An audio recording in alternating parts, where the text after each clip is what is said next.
дар ҷамоати деҳоти тугараки ноҳияи восе дар ин гармхона боришоти барф борон ва сардии ҳаво пеши роҳи корона мегирад. дар ин рӯзҳо кори аломун бештар мегардад.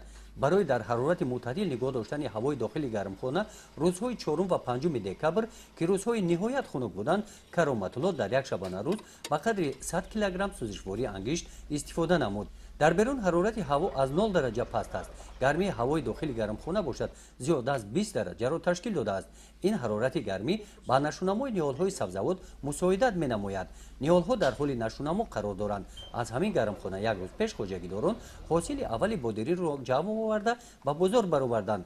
дар нигоҳубин ва ҷамъоварии ҳосил 8 нафар занони деҳа ба кори доимӣ ҷалб карда шуданд.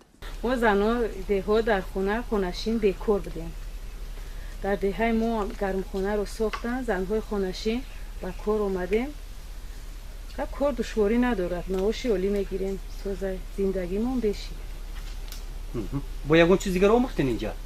нами бодринга омӯхтем, коркуниша, тарзи чобихша, чинданша ҳамаша омӯхтем. метавонем ки дар чизои хонаи худмон бикунем. гармхона дар масоҳати 6 сотии замин сохта шудааст. дарозиаш 50 метр, паҳноияш 12 метрро ташкил медиҳад. хоҷагидорон мақсад доранд фасли зимистон бозори ноҳияро бо сабзавоти тару тоза таъмин намоянд. гузориши хоҷа Назрив Худойназар Зуҳуров аз ноҳияи Восе барои барномаи Иттилоотии Навид.